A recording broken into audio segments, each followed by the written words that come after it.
매일 아침을 뉴스로 깨웁니다. YTN 라디오 출발 새아침.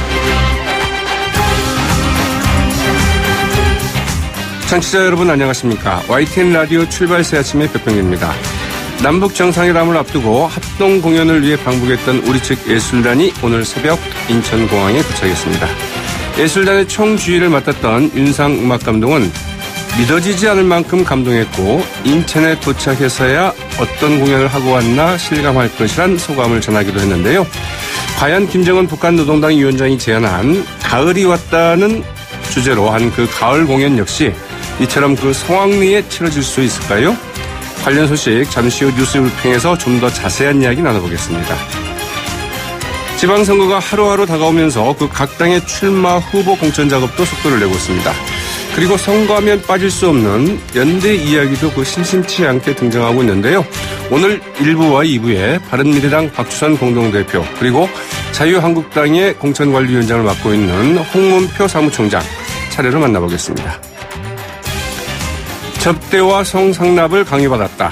언론 사주와 그 대기업 간부, 제작사 PD, 금융업체 간부 등의 그 명단이 담긴 이른바 그 장자연 리스트를 남기고 스스로 목숨을 끊었던 고 장자연 씨에 대한 사건의 재조사가 확정됐습니다. 과연 9년여 만에 그 진실이 밝혀질 수 있을까요? 오늘 3부에서 이 문제 자세히 알아보겠습니다. 4월 4일 수요일에 보내드리는 YTN 라디오 출발 새아침. 먼저 광고 듣고 지금까지 들어온 뉴스 정리해보겠습니다.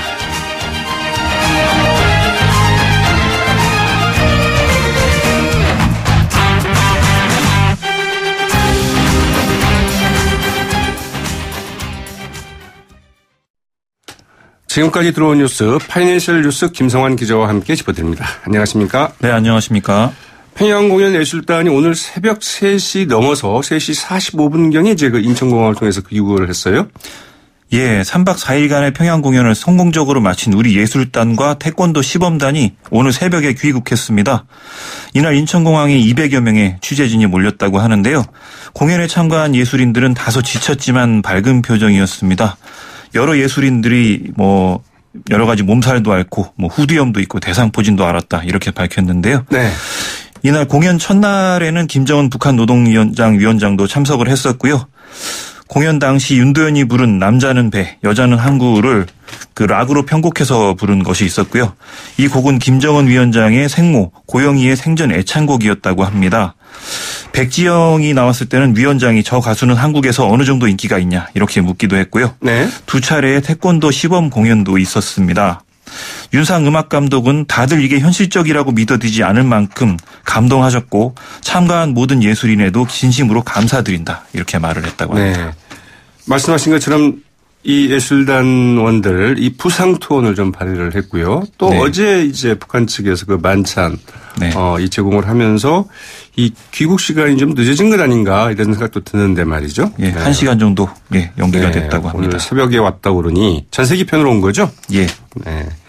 자, 이제 이대 목동병원에서 발생한 그 신생아 사망 관련 신생아 사망 사건이 있었죠. 여기에 대해서 이제 의료진이 이제 구속이 됐습니까? 예. 서울경찰청 광역수사대가 오늘 이대 목동병원 신생아 사망 사건 관련 의료진 3명을 업무상 과실치사 혐의로 구속했습니다. 네. 영장 전담 판사는 증거인멸의 우려가 있다면서 구속영장을 발부했고요. 6년차 간호사 1명에 대해서는 증거인멸이나 도주 우려가 있다고 보기 어렵다며 1명은 영장을 기각을 했습니다. 네. 경찰은 신생아 중환자실 내 의료진 의료 행위에 대해서 지도 감독 의무가 있음에도 이를 방치해서 신생아 4명을 사망에 이르게 했다. 이런 혐의로 구속영장을 신청했었고요. 네. 신생아 사망 사고는 작년 12월 16일 밤에 발생했는데 아이 4명이 인큐베이터 안에서 치료를 받던 중에 숨졌던 사건이었습니다. 이 숨진 원인은 폐혈증이었는데 주사제 준비 단계에서 오염이 발생했을 가능성이 있었다고 합니다. 네, 그렇군요. 의료인들은 이제 법원에 이 구속영장까지 청구한 것은 너무 심하다면서 이제 그 청원을 내기도 했는데 그러나 이제 법원에서는 증거인멸의 우려가 있다 이런 점을 갖고 구속영장을 이제 발부를 했군요. 예, 의료진도 굉장히 지금 반발이 많다고 합니다. 네. 이것이 인재가 아니고 구조적인 문제가 있다. 열악한 의료 환경 때문이다. 이런 얘기도 하고 있다고 합니다. 근데 그 증거인멸의 우려라는 점 때문에 이제 그 영장을 발부를 했는데 예. 의료 사건의 경우에 이제 이 부분이 상당히 좀 쉽지 않잖아요. 피해자들이 예. 그 입증을 하기에. 어제 그 문재인 대통령이 그 제주 4.3 사건 그 70주년 그 추념식에 이제 참석을 했죠. 그래서 이 국가폭력이 강한 그 폭력의 진상을 제대로 밝히도록 하겠다. 이런 입장을 분명히 밝혔습니다. 예, 문재인 대통령이 어제 예고된 대로 제주 4.3 사건 행사에 참석을 했습니다. 문 대통령은 국가 권력이 가한 폭력의 진상을 제대로 밝혀서 희생된 분들의 억울함을 풀겠다 이렇게 말했는데요. 4.3 사건의 완전한 해결을 위해서 흔들림 없이 나아가겠다 이렇게 말했습니다. 문 대통령은 4.3의 진실은 분명한 역사의 사실로 자리 잡았다는 것을 선언한다 이렇게 말했는데요. 정부 차원에서 배상이나 보상, 국가 트라우마 센터 건립 등도 약속을 했습니다. 4.3 사건은 제주도에서 당시 남로당의 무장 봉기로 촉발이 됐던 사건이었는데요. 토벌대가 진압하는 과정에서 3만여 명이 희생이 됐고요. 이 보수와 진보 쪽에서는 4.3 사건을 놓고 다르게 해석하는 경우가 좀 있었습니다. 네. 하지만 결과적으로는 무고한 민간인 희생자가 없다고 보기에는 굉장히 어려울 것 같습니다. 네. 4월 6일이죠. 박근혜 전 대통령 1심 이제 선고 공판에 대한 그 생중계 결정이 났습니다. TV 생중계 결정이죠. 네. 법원이 박근혜 전 대통령의 국정농단 사건 1심 선고 생중계를 허용했습니다. 형사재판에서 1심 선고 중계가 허용된 것은 이번이 처음인데요. 재판부는 공공의 이익 등 여러 사정을 고려했다고 밝혔습니다. 일단 법정 내 질서 유지를 고려해서 이 법원에서 설치한 4대 카메라가 송출하는 영상을 방송하겠다고 설명을 했고요. 네. 법원 생중계는 작년 7월에 법정 방청 및 촬영 등에 관한 규칙을 개정했기 때문인데요. 하지만 그 후에 실제 하급심 선고가 중계된 적은 없었습니다. 네. 이재용 삼성전자 부회장의 뇌물 공여 사건, 또 원세훈 전 국정원장 댓글 공작 사건 등이 생중계될 것이라는 전망이 있기는 했는데요. 당시에도 법원은 공익보다는 인권 문제를 고려하는 결정을 내렸고요. 이번에는 생중계를 하는 편이 공공의 이익에 더 부합된다는 판단을 했던 것으로 보입니다. 네. 하지만 박 전 대통령의 모습을 TV에서 보기는 좀 어려울 것 같은데요. 박 전 대통령은 작년 10월 이후에 재판 출석을 거부해 왔습니다. 아무래도 구속된 상태에서 법원이 추가 구속영장을 발부하면서 거의 1년간 영호의 몸이 됐었는데요. 재판부를 불신한다는 표시를 계속 내비치고 있습니다. 네. 최후 진술을 하는 결심 공판 때도 출석을 안 했기 때문에 이번에도 나올 이유가 없을 것 같다. 이런 얘기가 있습니다. 네. 어제 그 청와대 측에서 북핵 해법과 관련한 브리핑을 했습니까? 예, 어제 청와대 고위 관계자가 북한 비핵화 관련한 브리핑을 했는데요. 대통령이 계속 말한 이 포괄적이고 단계적 방식으로 타결한다는 그 큰 방향 외에는 아무것도 정리된 게 없다. 이렇게 밝혔습니다. 네. 아무래도 굉장히 민감한 사안이기 때문에 말을 아끼는 모습인데요. 구체적인 것은 이 포괄적 방식과 단계적 방식이라는 말은 나눠서 볼 수가 없다. 이렇게 얘기를 했습니다. 포괄적 합의를 한 후에 단계적 절차를 밟아나가겠다. 뭐 이런 의미로 해석할 수는 있겠다. 네. 또 존 볼턴 미국 국가안보보좌관 내정자에 대해서는 이 긴밀히 협의해야 될 파트너다 이렇게 생각한다고 좀 말을 아꼈습니다. 존 볼턴은 대북 강경파 중 한 사람인데요. 북핵과 관련해서는 일괄 타결이 필요하다 이런 입장을 밝힌 적이 있었고요. 네. 이런 부분에서는 우리 정부와 미국 정부 간 온도차가 있다는 얘기가 나옵니다. 미국은 아무래도 11월 중간 선거가 있기 때문에 북핵 문제 해결이 굉장히 시급한 상황인데요. 네. 정치권에서는 빠르면 9개월에서 1년 안에 북한이 미국 본토를 타격할 핵무기를 만들 수도 있다. 이렇게 보고 있습니다. 네. 청와대는 이번 북핵 합의 방식이 바텀업 방식이 아니고 톱다운 방식으로 진행된다. 이렇게 얘기를 했는데요. 네. 결정권을 가진 사람, 쉽게 말하면 정상 간 큰 틀에서 합의를 어느 정도 보고 단계적 절차를 밟는다는 뜻으로 볼 수가 있겠습니다. 네. CVID, 즉 불가역적 비핵화에 대해서는 현재 구체적 얘기는 없었다고 하고요. 남북회담이나 북미회담이 열렸을 때 그런 얘기가 되지 않겠냐 이렇게 밝혔습니다. 네. 검찰이 이명박 전 대통령의 아들이죠. 그 이시영 씨를 이제 피의자 신분으로 다시 소환해서 조사를 했다죠? 예. 검찰이 이명박 전 대통령의 아들 시영 씨를 피의자 신분으로 소환 조사했습니다. 이시영 씨는 자동차 부품업체 다스를 통해서 편법 지원을 받은 의혹을 받고 있는데요. 이 전 대통령 구속 이후에 시영 씨가 검찰의 조사를 받는 것은 이번이 처음이라고 합니다. 시영 씨는 다스 관계자 SM이라는 업체의 지분을 75% 정도 가지고 있습니다. 네. 다온이라는 자동차 부품 업체. 이 업체는 SM이 출자해서 또 만든 업체인데요. 이 다온이 문제입니다. 다온은 자본 잠식 상태였는데 다스가 108억 원을 빌려줬고요. 납품 단가도 15% 인상해줬다고 합니다. 그러다 보니까 다스의 재무 구조도 많이 악화가 됐는데요. 다스의 자회사인 홍은플래닝도 작년 12월에 다원에 40억 원을 빌려준 적이 있었습니다. 이런 자금 흐름은 이명박 전 대통령의 재산관리인 2명이 주도를 했었는데요. 검찰은 2사람을 앞서 전부 구속 기소를 했고요. 네.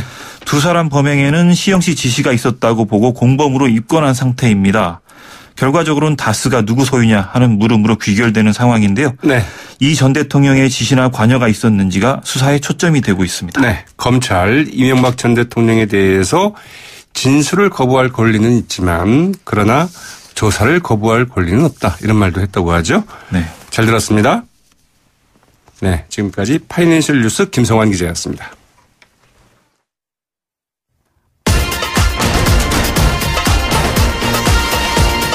여러분이 지금 듣고 계신 주파수는 FM 94.5MHz입니다.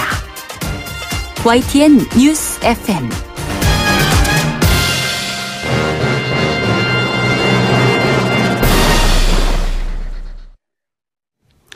지방선거가 이제 2달여 앞으로 다가오면서 각 당들도 출마자 공천을 속속 서두르고 있는 모습이죠. 바른미래당 상황은 어떨까요? 국회 부의장이죠. 바른미래당의 박주선 공동대표 전화로 연결해 이야기 나눠보겠습니다. 안녕하십니까? 네, 안녕하세요. 요즘 여러 가지로 바쁘시죠? 예, 저희 당 지금 실효당 개편인데 네. 또 여러 행사 참석, 당원 교육 많이 바쁩니다. 어제만 하더라도 대전에도 가셨다가 부산에도 가시고 그랬어요? 어제 저는 4.3 제주 행사가 있어가지고 거기 갔었고요. 아, 그렇군요. 예. 네. 유승민 공동대표가 이 한국당과의 선거연대 가능성을 이제 거론한 데 대해서 분명하게 좀 선을 그었지 않았습니까? 네. 그러나 그 연대 가능성에 대한 얘기가 계속 나오고 있는데요.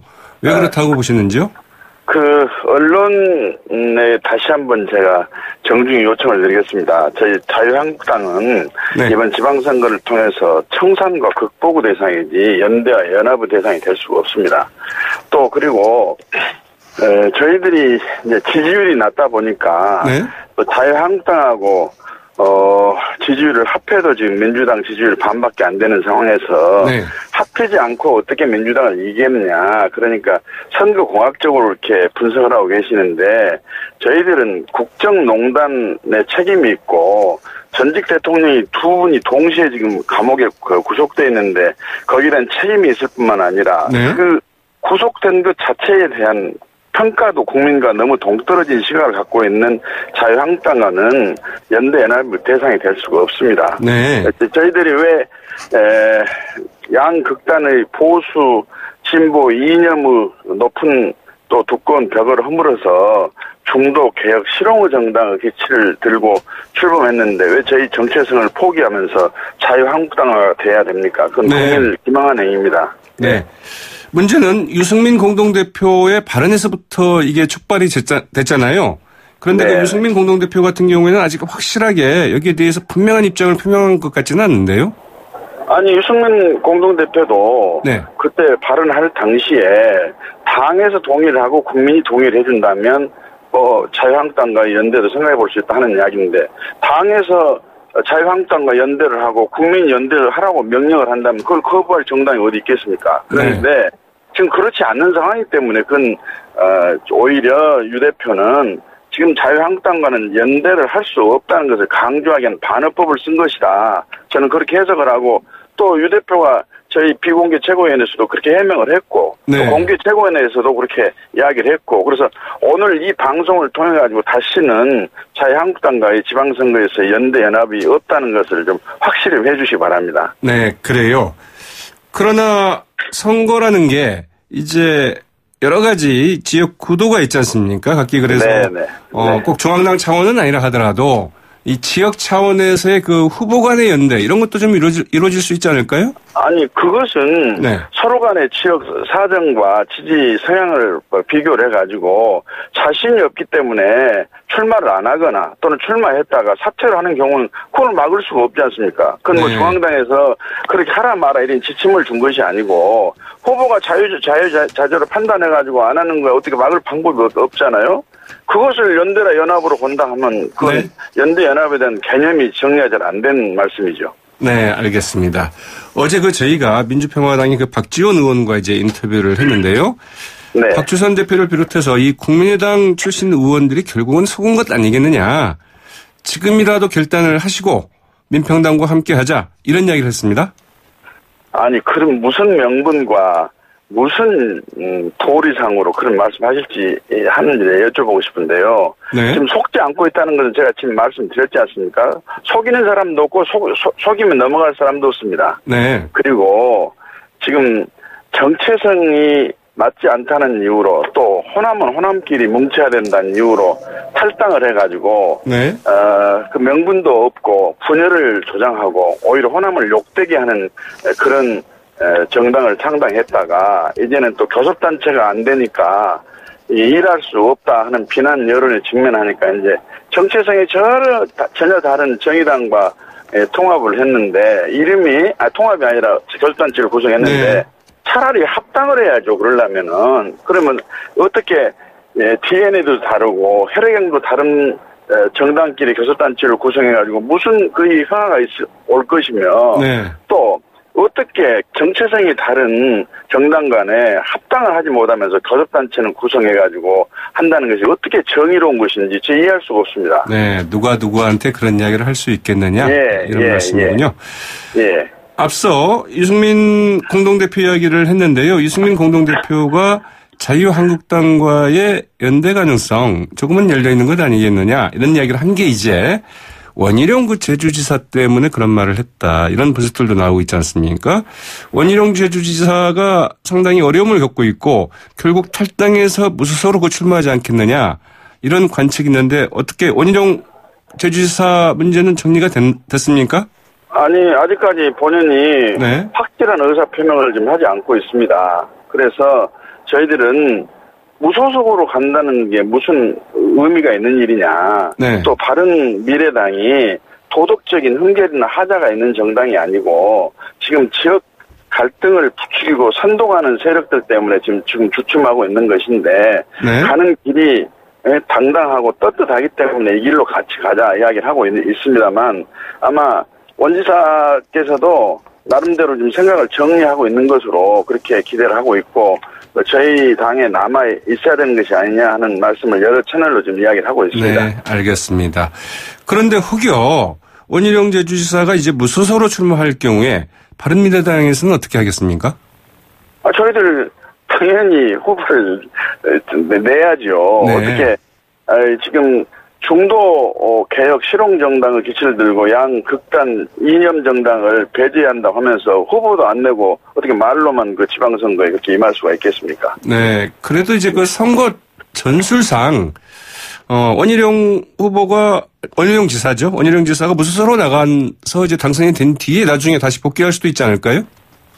그것은 이제 복귀할 시점에서 상황에 따른 변화일 뿐이고 저희들은 지금 정당의 창당 이념과 목표가 있고 하는데 후보를 안 내고야 되겠습니까? 물론 후보가 도저히 없어가지고 못 낼 수는 있어도 네. 자, 연결이 지금 좋지 않은데요. 자, 연결이 돼 있나요? 연결이 지금 잠시 끊어진 것 같은데요. 네. 여보세요? 예. 네네네. 연결 상태가 좀 좋지 않았던 것 같은데요. 다시 말씀 좀 듣도록 하겠습니다. 네. 저는요, 저희들 창당하는 목표가 있고 목적이 있는데, 여보세요? 네, 말씀하시죠. 네. 어떻게 후보를 안 내고 저희 창당한 목적과 목표를 달성할 수 있겠습니까? 저희들이 후보를 찾지 못해가지고 후보를 못 내는 경우는 있을지 몰라도 네. 후보를 안 내는 일은 없을 겁니다. 네. 오늘 안철수 인재위원장이 이제 서울시장 출마를 선언하게 되지 않습니까? 네네. 인재영입위원장을 맡으면서 이 서울시장 후보도 이제 좀 알아보는 것 아니겠는가 싶었는데 이제 본인이 직접 이제 출마를 결정을 했어요. 네. 이 생산 가능성이나 경쟁력 어떻게 보십니까? 저는 굉장히 높다고 봅니다. 지금 8년째 더불어민주당 시장이 시정을 어떻게 이끌어왔는지 우리 시민들께서 판단을 잘 해주시라고 믿습니다. 네. 또 그리고 지금 4차 산업혁명을 이야기하고 있는 이 시점에서 우리 그 서울시가 대한민국 얼굴인데 4차 산업혁명을 준비하고 또 만들어내야 되고 4차 산업혁명 혜택을 서울 시민에게 돌려줘야 한다는 그런 큰 원대한 목표를 두고 본다면 안철수 후보만한 후보를 아직은 없다고 저는 생각합니다. 네. 서울 시민께서 확실한 평가를 해 주실 것으로 저는 기대를 하고 있습니다. 네. 자유한국당에서는 서울시장 후보로 김문수 전 경기지사를 공천하는 게 거의 확정적인 것 같은데요. 앞서 그 자유한국당과의 그 연대는 없다고 분명히 선을 그었습니다만 이렇게 되면은 안철수 위원장이 서울시장 출마를 선언한다 하더라도 상당히 어려운 상황이 되지 않겠습니까? 그렇지가 않습니다. 이제 문재인 대통령 정부의 문 대통령 인기를 가지고 더불어민주당이 반사익을 보고 있는데 이제 지방선거 앞으로 2달 정도 남았습니다만 얼마 안 있으면 문재인 대통령 1년의 국정 수행에 대한 평가도 해야 되고 지금 일자리가 제대로 되어 있습니까? 최저임금 문제 때문에 얼마나 고통받는 우리 중소상공인들에 대한 대책이 제대로 되어 있습니까? 이게 지금 모든 것을 세금과 빚으로 국민에게 단 꽃감을 지금 던지고 있는데 여기서 지금 국민들이 지금 함각과 지금 체면에 빠져 있어 그러지 곧 문재인 정권의 민낯이 곧 드러나게 되면 더불어당이 라고 저는 그렇게 보고 있습니다. 네. 지금 혹시 이동 중에 있으신지요? 예, 그렇습니다. 아, 그래서 좀 간혹 이 연결이 끊기는 상황이 좀 발생을 하고 있는데요. 청취자 여러분께 좀 양해 말씀드리겠고요. 자, 그런데 말이죠. 앞서 이제 말씀하신 것처럼 이 자유한국당에서 후보를 내고 또 바른미래당에서 후보를 낼 경우에 이 중도 보수표가 갈리지 않겠습니까? 아니죠. 지금 자유한국당을 지지하는 분들은 극단 보수고 저희들은 지금 합리적인 보수 다시 말하면 또 건전한 진보를 아우르는 그런 항아리 중도 정당 항아리 정당입니다. 그렇기 때문에 갈리진 않고 오히려 극복과 청산의 표심이 발휘가 되지 않겠나 저는 그렇게 보고 있습니다. 네. 그러나 이제 극단적인 보수표를 뺀다고 한다면 이 범보수 진영의 표를 다 합한다 하더라도 좀 어렵게 되지 않을까요? 아니요. 그런데 아까 말씀드린 대로 이제 더불어민주당의 그동안의 8년 서울시 집권에 대한 평가가 있고 그다음 더불어민주당이 국민에게 무슨 얼마나 어필할 만한 정책을 내놓았느냐 이거 평가가 따른다고 저는 봅니다. 그래서 지금 표심은 광속도보다 더 빠르게 변하기 때문에 절대 저는 더불어민주당이 확실한 승리를 한다고 자만에 빠져서는 안 되고 우리 저희들도 포기해서는 안 된다고 저는 생각하고 있습니다. 네. 민주당은 현역 의원들이 이 경선에 참여하는 분들이 꽤 있는데요. 바른미래당은 어떻습니까? 직접 저희들은 후보로 나설 이렇게 현역 의원들이 있는지요? 네, 저희들 지금 인재 영입을 하고 있기 때문에 인재 영입 결과를 놓고 진지하니 당내에서 논의를 한번 하겠습니다. 네. 자, 4월 임시국회 이야기 해보겠습니다. 바른미래당도 이번에 이 본회의 이제 보이콧을 했는데요. 왜 그런지요?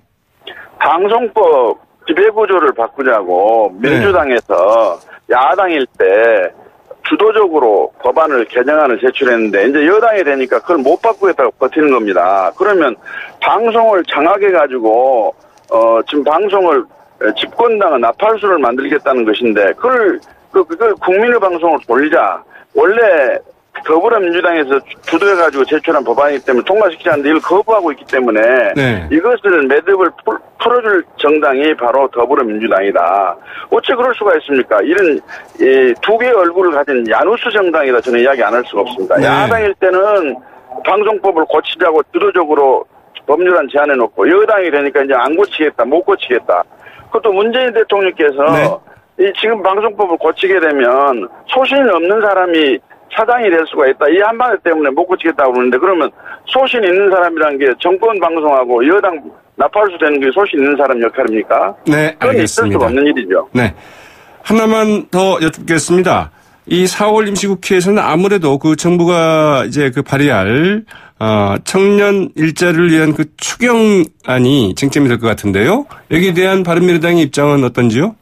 지금 청년 일자리는 그동안에 세금과 빚으로 여러 가지 추경도 만들고 했습니다만 추경 효과가 나오지도 않고 지금 작년에 짜놓은 일자리 예산 아직 집행도 안 하고 있습니다. 그래서 추경을 국민의 세금을 가지고 일자리 만드는 거 저는 효과가 없다고 보고요.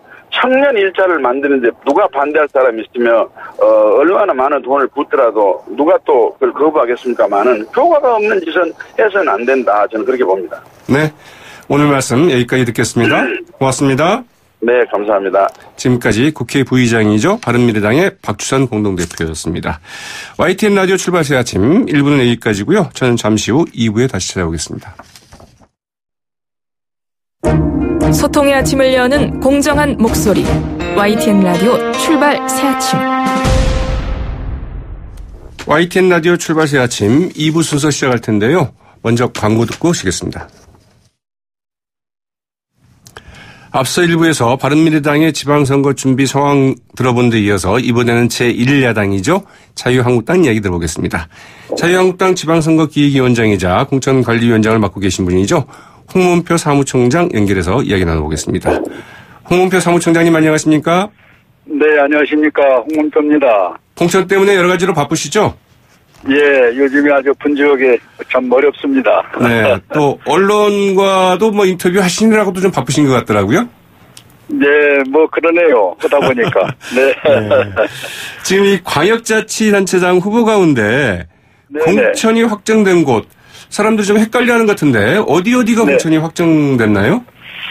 우리가 17개가 있지 않습니까? 그렇죠. 거기서 8개가 저희들이 확정을 했는데 경기도, 대전, 부산, 인천, 울산, 강원도, 충북, 제주 이렇게 해서 8곳을 저희들이 확정을 했고요. 네.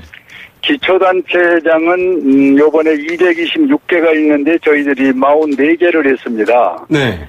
광역위원은 737개가 있는데 77곳을 했고요.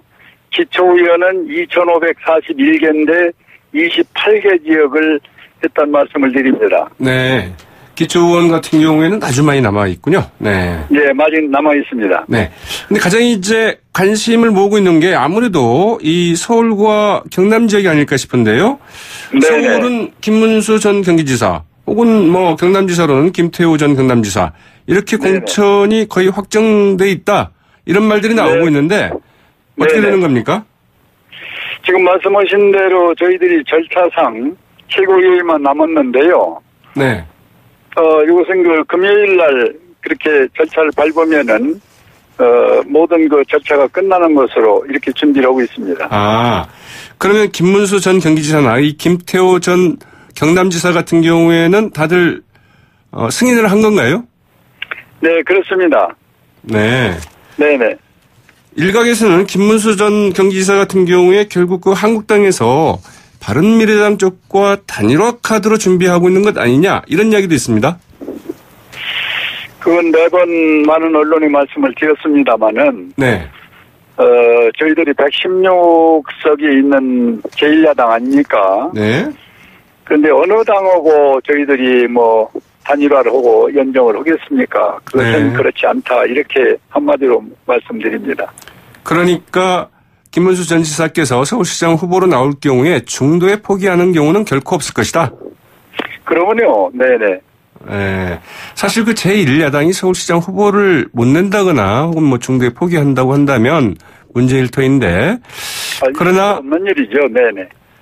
당선 가능성이 글쎄요. 이제 이런 이야기를 저희가 하기가 쉽지는 않은데 그리고 그 예단해서는 안 되겠지만 당선 가능성이 많지 않은 후보를 내서 실질적인 말하자면은 단일화를 이루는 것 아니냐. 뭐 이제 이런 지적도 좀 나오고 있습니다.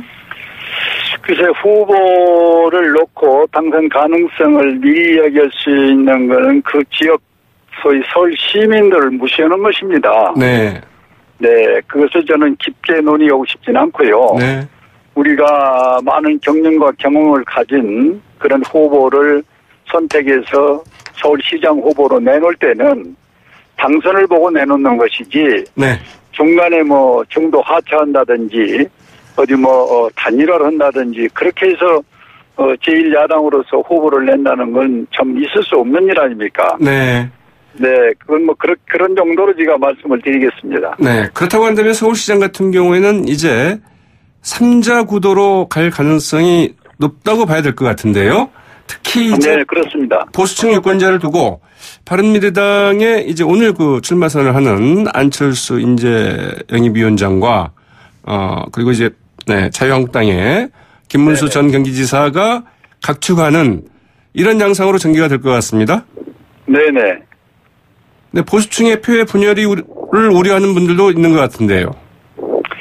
글쎄 어느 곳이든지 안철수 후보가 나온다 그러면은 진보든 보수든 영향은 있으리라고 봅니다만은 네. 안철수 후보를 저희들 입장에서는 보수라고 보질 않고 이제 중도적인 입장이라고 보는데요. 네. 우리가 표를 막상 어떤 선거든 까고 보면은 이 중도표는 없습니다. 중도표는 없다? 이것도 아니고 저것도 아니고 그렇게 해서 그 서울시를 또는 대한민국을 이끌고 가겠습니까? 네. 네. 네. 앞서 박주선 바른미래당 그 공동대표와 저희가 인터뷰를 했는데요. 박주선 대표께서는 오히려 보수표의 거의 대부분은 다 바른미래당 쪽으로 올 것이다. 이렇게 장담을 하시던데요. 글쎄 전체 구도를 보면 30석에서 80%가 호남분들 아닙니까? 네. 그리고 나머지가 이제 몇 분들 이렇게 지역별로 있는데 그걸 누가 보든지 그걸 보수라고 보겠습니까? 네. 그것은 억지로 논리를 만드는 것이고 그 실체는 뻔히 지금 나와 있는 거 아닙니까? 의원들이 구성표로 보면은. 네. 알겠습니다. 근데 김문수 전 지사 이제 서울시장 후보 출마와 관련해서는 이런 지적들도 나오고 있습니다. 우선 그 경기도지사하고 그 다음에 대구에 가서 이제 대구에서 털을 잡으려 했는데 갑자기 왜 또 서울이냐 이런 지적들이 나오고 있는데 여기에 대해서는 어떻게 얘기하시겠습니까?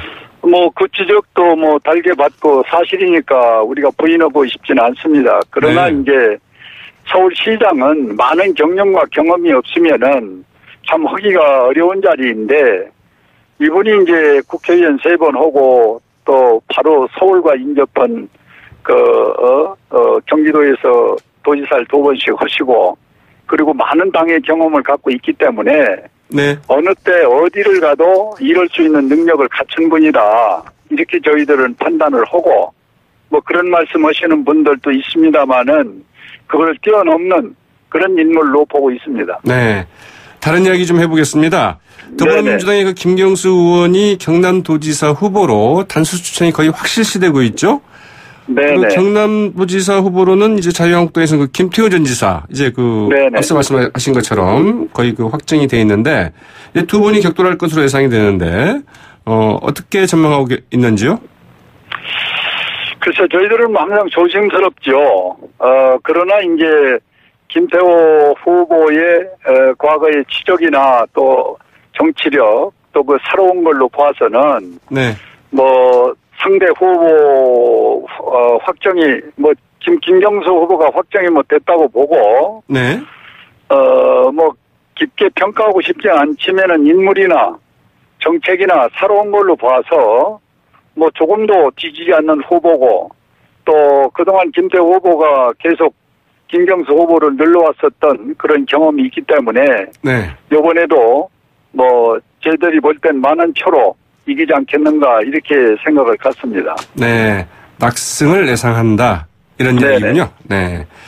김경수 의원이 경남지사 후보로 나오게 되면 이 김경수 의원의 그 지역구죠. 그 김해을. 네네. 이제 이게 그 재보궐선거가 있게 되지 않습니까? 네네. 네. 이 부분은 어떻게 생각하고 계십니까? 저희들도 지금 한 2-3번 정도 벌써 자천, 타천 얘기가 나오고 있습니다만은 아직 공식 출범이 아니었기 때문에 네. 조심스러워서 거기까지 저희들이 지금 현실로 생각 갖고 있지는 않고요. 좀 조심스럽게 지켜보고 있습니다. 네, 그렇군요. 네네. 네, 이제 여권에서 말하자면 여당에서 이제 누가 나올 것인가도 좀 살펴봐야 되겠죠. 네, 어제 이제 이인재 고문이 그 충남도지사 이제 후보로 확정되지 않았습니까? 네네. 승산은 어느 정도 있다고 보시는지요? 글쎄요, 어느 곳이든지 프로테이지를 가지고 몇 프로가 된다 안 된다는 건 조심스럽고요. 네. 단지 이인재 후보가 갖고 있는 정치 역량은 대통령 후보도 했고 또 경기도 도지사 또 당을 이끌었던 경험 뭐 또 노동부 장관 이런 그 경력과 그 경험이 저는 우리 충남 도민들이 상당히 네. 인정을 해주실 걸로 보고 지금 뭐 이미 알고 있습니다만은 이 충청도 특히 충남은 이 미트 사건이 진원지가 돼가지고 네. 과거와는 상당히 다른 그런 그 분위기다 하는 말씀만 드립니다. 네, 알겠습니다. 좀 다른 이야기인데요. 그 박근혜 전 대통령의 그 1심 선고 이번 주 이제 금요일에 예정되어 있는데 재판부가 네네. TV 생중계를 이제 결정을 했습니다. 어떻게 생각하십니까? 네네. 저는 그 부분은 어떤 일을 이번에 처음으로 이렇게 정부가 하는 것 같은데요. 네. 뭐, 좀 저속한 표현이 될는지 모르지만은, 아픈 상처에 다시 상처를 건드리는 것 같은, 뭐, 그렇게까지 할 필요가 뭐가 있습니까? 우리 네. 방송에 들어가서, 또 언론에 들어가서 상황을 보고 취재해서 종전처럼 하면 되지, 그걸 생중계까지 하는 것은 저는 좀 지나친 행동이다. 이런 생각을 갖습니다. 네. 국민적인 관심사이다 보니까 법원에서도 그렇게 결정한 게 아닐까 싶은데요. 뭐 국민의 관심은 뭐 어디든지 항상 있는 것인데 네. 우리가 상식선이어야 되는데 이제 그 뭐 한 20분 10분 사이에 그 안에서 이루어지는 것을 지금처럼 언론이 들어가서 현장을 보고 그것을 방송을 해주고 또 뉴스 글가 나오면 되는데 그걸 뭐 생중계한다고 그래서 우리 국민들이 더 새롭게 그 부분을 보겠습니까? 네, 알겠습니다. 네네. 그나저나 그 4월 임시국회가 이제 시작이 됐는데, 그러나 첫 본회의부터 이제 파행을 빚었습니다. 교섭단체도 이제 4개로 늘어나서 협상이 더 어려워지지 않느냐, 이제 이런, 관측도 나오고 있고요. 쟁점은 이제 여당은 이 공수처법을 이제 처리를 해야 된다, 이런 반면에 야당은 그 방송법 개정안부터 처리를 하자, 뭐 이런 건데요. 이거 같이 처리하면 안 되겠습니까? 지금 뭐 한편은 그런 움직임도 있습니다. 그러나 이제 아시는 것 같이 여당이 주장하는 상당한 이유가 있고 네. 또 뭐 야당은 야당대로 뭐 상당한 이유가 있는데 이거를 조율할 수 있는 어떤 상황이 좀 도래했으면은 네. 저는 좋겠다는 개인적 생각을 갖습니다만은 네. 저희 야당이 주장하는 것을 좀 들어주는 것이 여당으로서의 저는 도리가 아닌가 하는 생각을 갖고 있습니다. 네. 그렇다고 한다면 자유한국당은 만약 더불어민주당에서 방송법 개정안의 처리에 합의해 준다고 한다면 이 공수처 처리에 대해서 동의할 수 있나요? 그건 뭐 사안에 따라서 좀 미묘하고 다릅니다만은 네. 어쨌든 우리가 국회라는 걸 열어놓고 아무리 첨예한 상황이라 하더라도 서로 물밑에서 심도 있는 대화가 돼야 되는데 네. 그 장소와 그런 여건은 여당이 만드는 겁니다. 네. 근데 그런 움직임이 지금 현재는 전혀 보이질 않아요. 네. 그래서 그냥 막무가내 식으로 모든 걸 이렇게 밀고 가려고 한다는 것은 이 국민들의 저항에 따를 수 있다. 네. 이렇게 보지요. 간략하게 한 말씀만 여쭙겠습니다. 자유한국당은 네네. 이제 사실상 의원내각제 혹은 이원 집중부제 그 개헌안을 확정을 했는데요. 여기 대해서 국민 여론이 그렇게 썩 좋지는 않은 것 같습니다. 글쎄요, 지금 사회자께서 좋지 않다는 걸 어떤 기준으로 이야기하는지는 모르겠는데요. 네, 대통령에 대한 선호가 높다는 거죠. 저는 그렇게 이 방송에서 말씀하시면 그 자체가 지금 잘못 질문하는 거라고 봅니다. 네. 어떻게 그렇게 단언해서 이야기를 하실 수 있습니까? 여론에서 그렇게 저희들에게 나오고 있지 않나요? 아닙니다. 저희들에게 들어오는 정보와 여론이 있거든요. 네. 그런데 아주 안전하고 그렇게 지금껏 대통령의 피해를 이 국가와 국민이 봤으니 이번에는 좀 분리해라. 알겠습니다. 네. 그렇게 하는 것 여론이 더 많다고 저희들은 지금 보고 있습니다. 네. 여기까지 듣겠습니다. 오늘 말씀 고맙습니다. 네네. 자유한국당의 홍문표 사무총장이었습니다. 네. 네. YTN 라디오 출발 새 아침. 네. 2부 순서는 여기서 마치겠고요. 저는 잠시 후 8시 10분경 3부에 다시 돌아오겠습니다.